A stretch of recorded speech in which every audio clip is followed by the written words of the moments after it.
Welcome to the Grace and Grit podcast, made for women who want their healthiest years to be ahead of them, not behind them.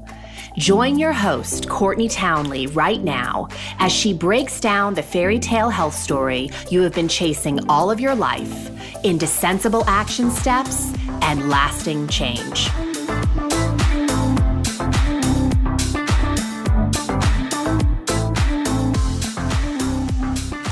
Welcome to the Grace and Grit podcast. This is your host, Courtney Townley. As always, thanks so much for taking time out of your schedule to be here and listen to this show. I certainly hope you reap a lot of value from it today. Now, our theme on the podcast this month is Principles of Deep Health. And this is the third episode in the series. So if you want to go back to episode 1 or 2, if you missed those, I go into why I chose the theme, what deep health means to me, and why I believe it's a practice. So if you missed that, if you could use that information, I definitely recommend the first and second episodes, which I've gotten a ton of feedback about. The first episode, we talked about deep health being a practice of expansion. And in the second episode, we talked about deep health as a practice of integrity. And today, I want to talk about deep health as a practice of courage. So what is courage? Right? Most of us, when we think of courage, we think of facing our fears. We think of somebody doing something heroic. But I want to go through some definitions of courage that have really shaped me and helped me to look at courage a little bit differently. So Brooke Castillo, many of you probably know she's the head of the Life Coach School, which I'm actually just wrapping up my certification in, which is so exciting. It's been an amazing program. But she says that courage is your willingness to fail in front of other people.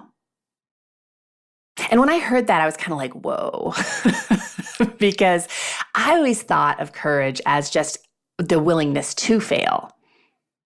But when you add that last part, in front of other people, it's really kind of a game changer because it's easy to fail behind closed doors, right? But to be willing to expose your failure and fail in front of other people it kind of induces a whole nother level of fear. So if you were not afraid of other people's judgments, what would you do? I'm guessing there's a lot that you would do. Most things in life would not scare you if you didn't fear failing in front of other people. And I'll tell you, I always joke about this, but online business, I always tell people if you really want the best education in personal development, go into online business because you expose yourself in a way to the public that you never have before. I mean, I am putting myself out there to be judged by anyone and everyone. And holy cow, has it forced me to face a lot of fears.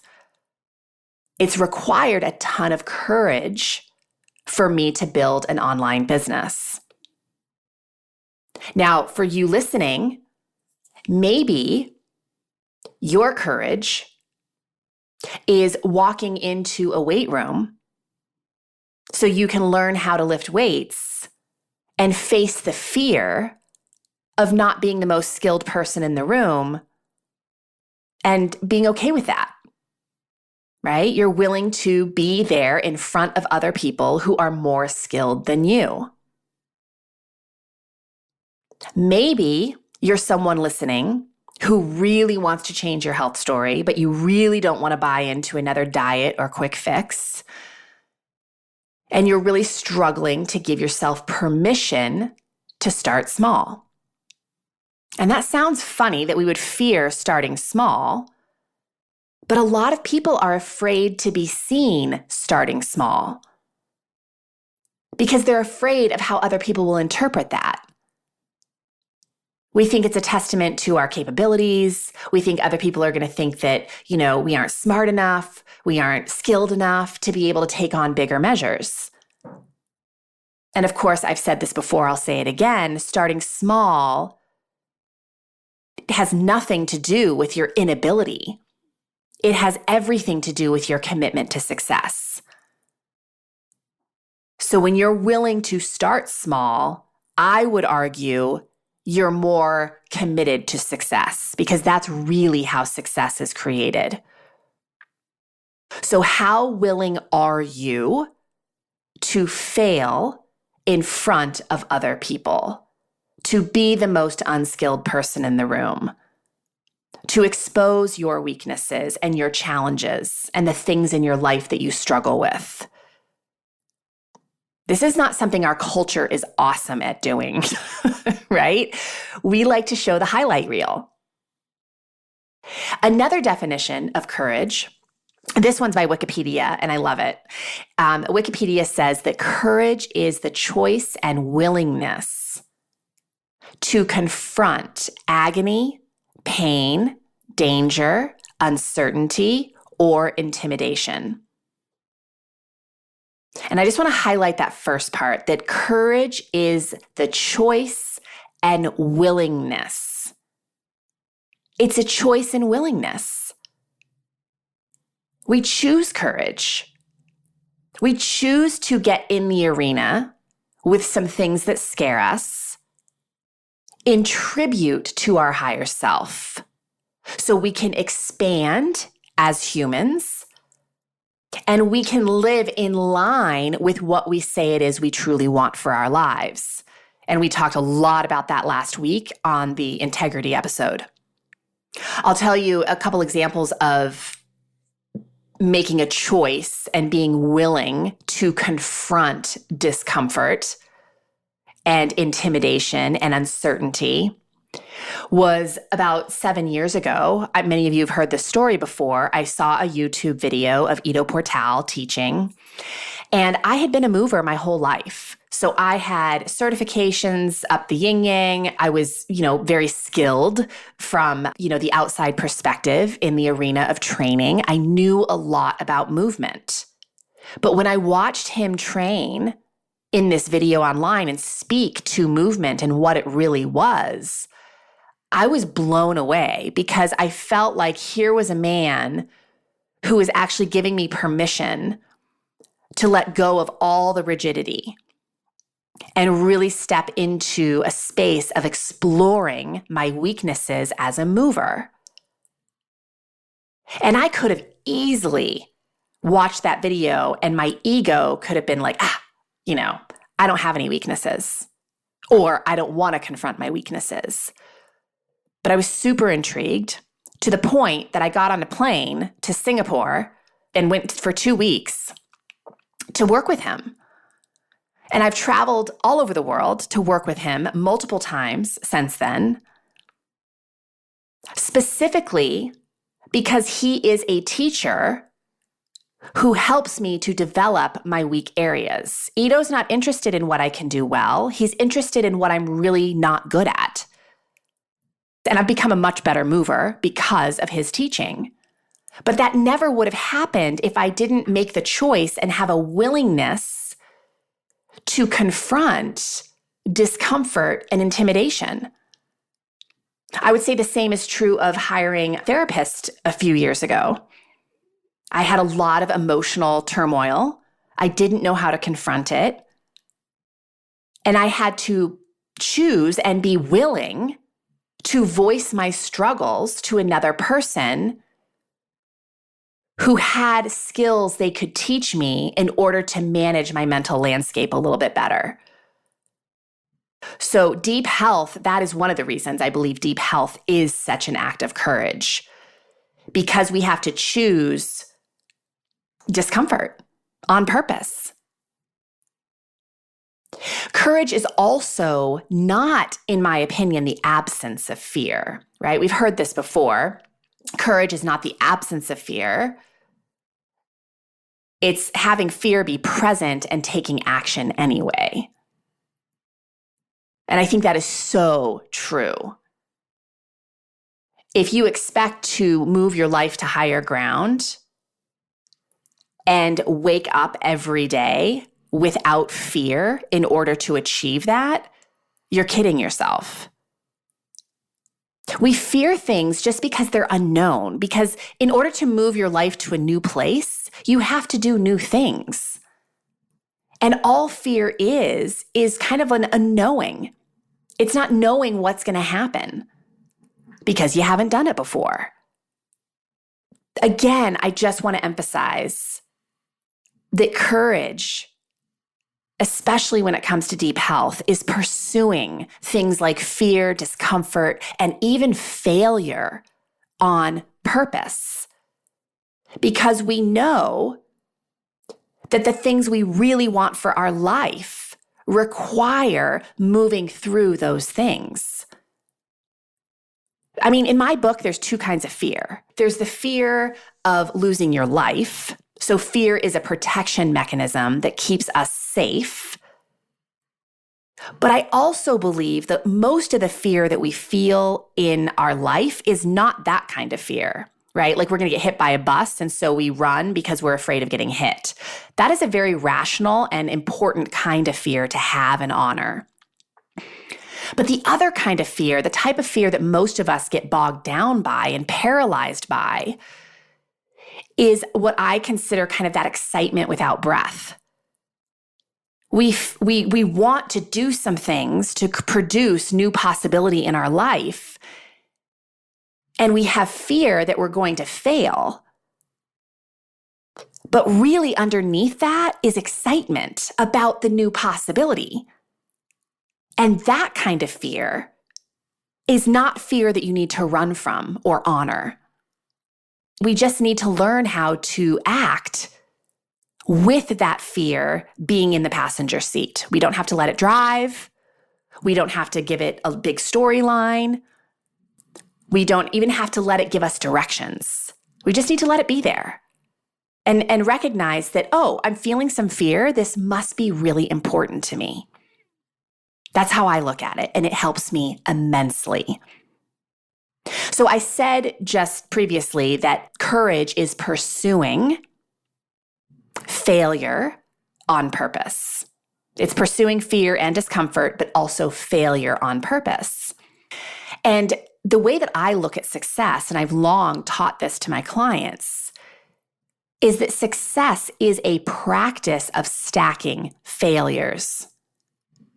And if you do not have the courage to fail, even in front of other people, that means really you don't have the courage to succeed. Because success is messy and riddled with failures. So we take each one of those failures, we learn from them, and we start stacking them to the point that we eventually reach the level of success that we're truly aspiring to. So why is deep health a practice of courage? Well, first of all, I think it's very courageous to expose your truth, to get very straight with yourself about what you're doing in your life that may not be serving you, why you're doing it, where the gaps are that need to be filled in order to progress your life, and be willing to take action around those things. That's very courageous. It's courageous to recognize that there are spaces and places in our life where we have a lack of integrity. And again, if you missed last week's episode on integrity, I highly recommend you go back and listen to it. But in a nutshell, integrity is lining up your actions with what it is you say you value. And a lot of us get into that place of integrity pain in our life. And it's a very courageous act to be willing to recognize the integrity pain and start to realign ourselves to get out of it. And this is why I would argue most people never do it. Because it's not necessarily fun or easy to look at that stuff. I think it's also very courageous for a woman to look at her relationship with food and alcohol and what's driving the relationship. So when we're constantly reaching for alcohol and food to numb or distract ourselves from the emotions that may be coming up for us, it's a very courageous act to acknowledge that and to start learning some skills to move out of that space so we can improve our relationship with food. And we don't need alcohol in order to feel emotionally stable. I also think deep health is a practice of courage because it's a very courageous act to set boundaries with yourself and especially with other people. Because when you set boundaries with other people, you have to risk people judging and not understanding your new choices. That to me, again, is choosing discomfort on purpose.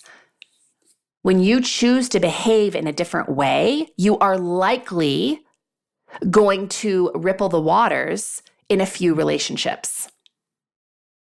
And that requires courage.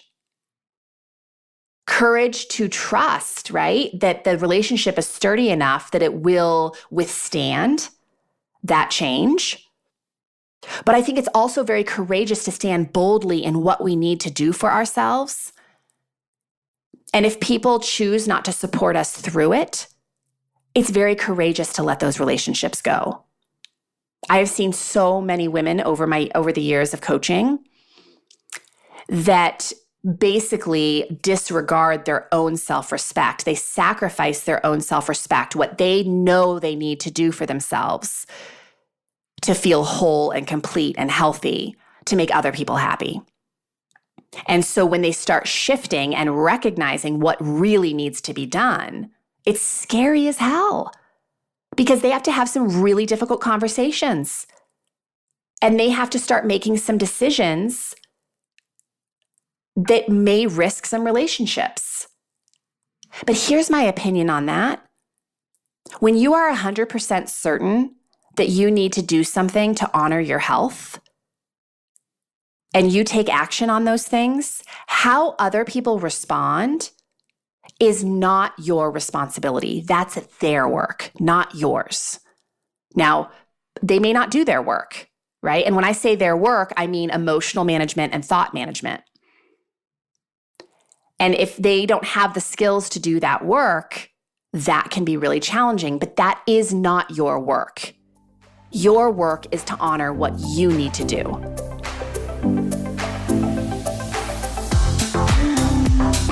I have had the incredible privilege of interviewing remarkable women's health professionals across a wide array of specialties from all over the world for the Grace and Grit podcast over the past 3 years. Doctors, scientists, nutritionists, physical therapists, hormone specialists, psychologists, trainers, coaches, just to name a few. And while each and every one of these professionals has a unique perspective and a zone of genius so special that I wanted to feature them as a guest, there is a common thread in every conversation, which is this. When it comes down to asking how a woman can start mending her mental and physical health immediately, the answer always boils down to things that will help her unpack the stress in her life. Now, stress comes in a lot of forms, be it psychological, physical, nutritional, environmental, or habitual pattern stress. The solution is almost always found in reducing the total stress load a woman is under. And here's the truth.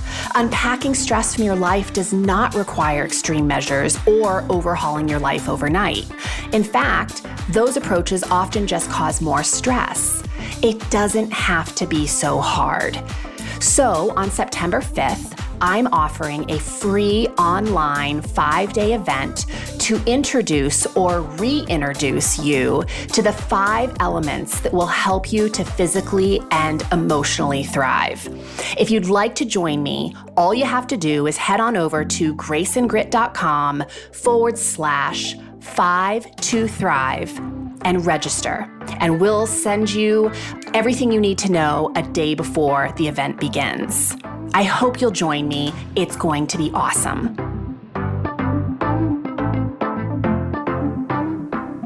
Another reason I think deep health requires courage is because we have to be willing to rumble. And what do I mean by rumble? We have to be willing to get in the arena with change, with learning new skill, and be okay with not having it all figured out. Be okay with trying some things on to figure out what fits and what doesn't. I see so many women approach improving their health like it's a list of boxes to check off. If I follow this meal plan, if I follow this exercise program, I will get X result. And to some degree, that may work temporarily. But I encourage my clients to follow the path of what lights them up. What kind of movement might you be interested in? Right? Based on your current knowledge around nutrition, what do you think might be a great way to nourish yourself tomorrow? So I'm not telling them what to do. I'm asking them to go into their own internal resources and make a plan for themselves. Try it on for a week or two. If they're not getting results, let's tweak it. But that's not how the diet and fitness industry promote change. They promote change by giving you a protocol that completely dismisses anything that you know. We know better, so you're going to follow this list of rules and regulations, and you'll get this response. That's not being self-directed. That's not self-leadership. And many of you know this because I talk about this all the time. I'm such a firm believer that deep health is really about self-leadership. We have to be willing to try some things on and figure out what works for us and what doesn't. I know women who love going to the gym to lift weights. I am one of them. I know just as many women who don't enjoy that. Does that mean strength training isn't important to everybody? Of course not. But there's lots of ways to strength train, right? Some people need to do it in the comfort of their own home. Some people need to go to classes. Some people want to be in the weight room by themselves. So how do we figure out what is best suited for you? Well, the only way to do that is to get to know yourself. And getting to know yourself is courageous because we live in a world that preaches everyone knows better than you. And that's gotten us into a whole lot of trouble. Another reason I think that deep health is a practice of courage is because we have to change our belief systems around what is possible for us. A lot of people are trying to create a better future by looking at their past, right? And they're kind of using past behaviors and past belief systems to try to create a new possibility for their life, and that's never going to work. In order to create a new possibility for our life, we have to create new beliefs and take new action and learn new skills. And holy cow, is there a lot of opportunity to get uncomfortable and intimidated and scared by doing that because you have no evidence for how that's going to turn out because you've never done it before. I also believe that deep health is an act of courage, a practice of courage, because you have to make really difficult decisions often.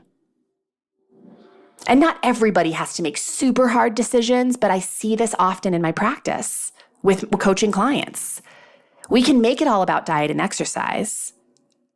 But honestly, what is underneath a woman not respecting herself is being in a job she's hated for 20 years, being in a marriage that has really, been rough around the edges for the last decade, having relationships that are super complicated and not necessarily healthy, addictions, right? Addictions to not just food and alcohol, but addictions to other people's opinions, addictions to overscheduling our lives, addictions to things like social media scrolling, right? Which doesn't necessarily make us better people for the most part. We have to learn how to face our fears without distracting or numbing the emotion of fear or anxiety, right? Or discomfort. And this is often what happens. Somebody embarks on a process of change all of this hard emotion starts to boil up, the discomfort, the questioning, the fear, the disappointment from maybe not recognizing you're not as skilled as you thought you were. All that stuff starts to boil up. And that's where we start to reach for things like alcohol and food and social media and people pleasing to make ourselves feel better temporarily. And of course, I emphasize that word temporarily because those things don't make us feel better in the long run. They actually make us feel worse. Deep health is a practice of courage because you have to face your fears. You have to face your excuses. You have to face the reality that you are the reason you are where you are. And, a lot of people, I will say that, people are sort of, astounded sometimes when they make that recognition that they are the very thing standing in their own way. And I always tell people, don't be disappointed by that. Be excited by that. You're the only thing standing in your way, which means the only thing required for you to change is to get out of your way. And we get out of our way by learning how to manage our thoughts, manage our emotions, get more organized. Deep health is also a practice of courage because we have to be willing to commit to the work ahead, right? And sometimes that's really scary because often in the change process, it will get harder before it gets easier, right? When you haven't worked out in years and you go to the gym, those first 2 weeks are miserable. If you're someone who's not used to getting up and you've declared that you need to get up a little bit earlier to take better care of yourself, the first 2 weeks of getting up earlier is really tough. Cooking differently, meditating, you name it, new skills are often so challenging at the beginning. And in my opinion, it's a very courageous thing to keep showing up even though it's difficult. And finally, I'll say this. I believe deep health is a practice of courage because you have to start moving forward.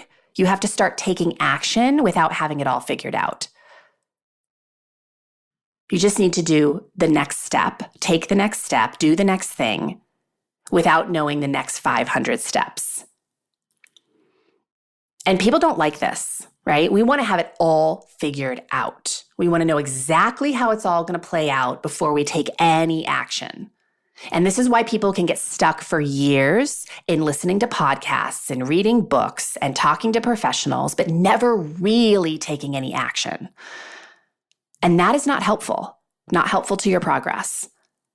You don't need more information. You need to start taking action. And you know what the next step is. I don't know who you are listening today, but I am telling you here and now, you know what the next step is. Take it.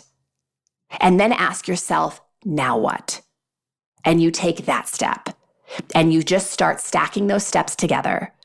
And sure, sometimes you're going to realize that, that was not the right next step. Okay, awesome. Let's realign. Let's reorganize. We learned a little something, right? That's that whole piece of being willing to experiment, being willing to rumble. Now I'm going to take a different step because I recognize that one was not the right one. Here's what I want you to hear. We become successful almost by the process of elimination. We become successful by learning what does not work for us. I was consulting with a client of mine who's fairly young. She's in her late 20s a few weeks ago, and she was so worked up that she just didn't have it all figured out, right? She didn't see her life path, and she was in a job that she kind of likes but doesn't love. She's had some relationship challenges, dating guys that just really aren't the right fit, all of these things that most of us experience in our 20s. And I said to her, you know what?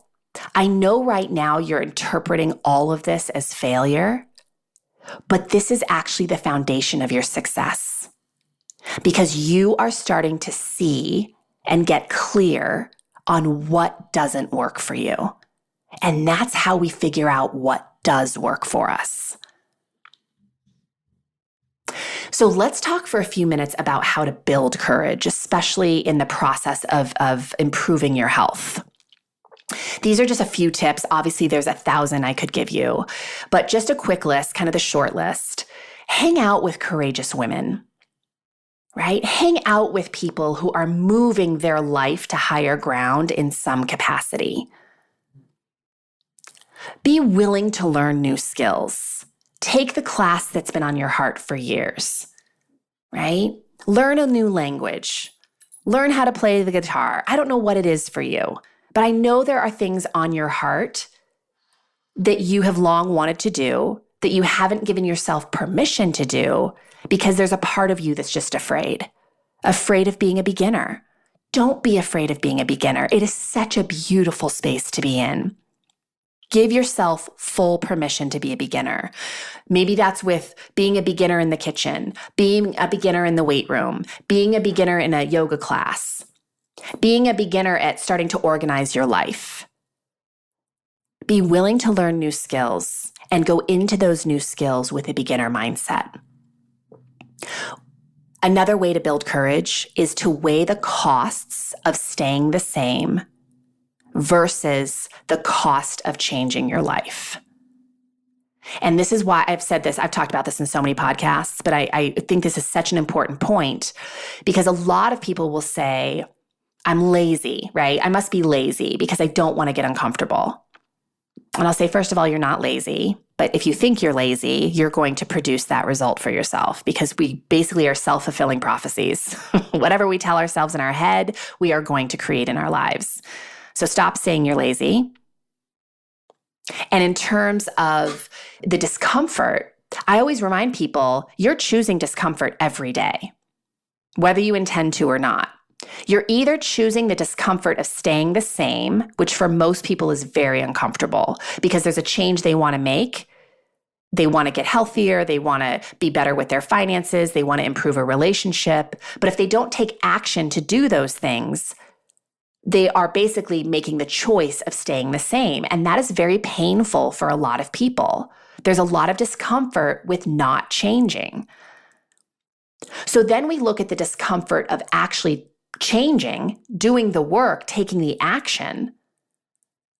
And sure, it's a little scary, it's uncomfortable, but here's what you need to know and remember. There is so much benefit on the other side of that kind of work. There's no benefit from staying the same. Well, I shouldn't say that. There is the benefit of not having to do any work. And for some people, that's really comfortable, too comfortable. But are you more uncomfortable staying the same? Or are you more willing to lean into the discomfort of the change process? You got to pick one because every day you are choosing your discomfort. Which one are you going to choose? You also build courage by communicating. You communicate with yourself. You get to know yourself. You start getting aware of your body again. You stop beating it up because when you're yelling at your body or you're yelling at anybody for that matter, they can't hear you, right? That's not communicating. And most women are dictating to their bodies. They're not communicating with their bodies. They're not communicating with their thoughts. They're not communicating with their heart's desires. Everything is just dictating. It's just a demand of this is how you will behave. And that is not a way to build a healthy relationship. I also think we create a lot of turmoil in our relationships with other people because we're scared to communicate what we truly desire and what we really need and what we want. And that is not healthy because people can't honor your needs and desires if they don't know what they are. And that can be really scary, but so empowering. I would also say we build courage by taking small steps, right? I always say the KISS method, keep it simple, right? Keep it super simple, keep it stupid simple. There's a lot of ways to use that phrase, but keep it super simple. Don't try to change your life overnight. That's terrifying. But you can change one small thing and it doesn't feel so scary. Be willing to stack failures. Stop looking at failures as a bad thing. They're actually a beautiful thing. They require courage, especially if you're going to fail in front of other people. But you know what? I have made so many public mistakes on this podcast, in just all the work that I do online. And you know what I realized by failing, by all those little failures? It's just not a big deal. It's really not. And it actually makes me more courageous because I've been willing to fail in small ways. I am more willing than ever to fail in big ways. Because I really have this attitude that if I fail, so what? What is the worst case scenario? And a lot of people, when I ask them that, what's the worst case scenario if you fail? People will say, oh, I'll lose money. I'll lose, self-respect. I'll embarrass myself. And I always remind them that, first of all, you're already losing self-respect because you're not taking on the thing that's on your heart, right? And worst case scenario is not being embarrassed or losing a little bit of money or even a lot of money. The worst case scenario is you not living the life that you really want to be living. Worst case scenario is that you spend the rest of your life playing small and never feel fully expressed, which in my opinion is the whole point of the human experience. That's worst case scenario. So a lot of women I work with are already choosing the worst case scenario. Leaning into a new skill, taking a little bit of a risk, whatever you think the worst case scenario of failing at that thing is, it's likely not. You're already living the worst case scenario because you're not honoring what you truly want for yourself. Something to consider. All right, that's all I have for you today. I do want to remind you once again, 5 to Thrive is open for registration. This is our free event. We do it multiple times a year. And it's really the 5 simple and very applicable measures that you can take immediately to start moving your health and your life to higher ground. You'll get all the information delivered to your inbox. I will be doing live Q&A sessions every day, so you're welcome to come on these calls and have your questions answered, get some coaching. It's really my opportunity to sort of give you some very actionable items to start moving in the direction of progress. I mean, I do that a lot on the podcast, but this is just kind of a concentrated effort to do that. So I hope you'll join me. You can join me by going to graceandgrit.com/5 to Thrive. Again, that's graceandgrit.com/5 to Thrive. I hope you'll join me. I hope you got something out of today's episode. And just to kind of recap where we've been, deep health, which is not what the diet industry sells you, right? It kind of sells superficial health. But deep health is a practice of expansion, of integrity, of courage. And the next 2 weeks, I'm going to also talk about deep health being a practice of self-leadership, which I've talked about before, but it is such a message that is near and dear to my heart that I'm going to do a whole nother episode on it. And the final episode this month will be deep health as a practice of unconditional love. So I hope you'll join me for all of that. Thank you for being here today. I so immensely appreciate your listenership, and I will talk to you again soon.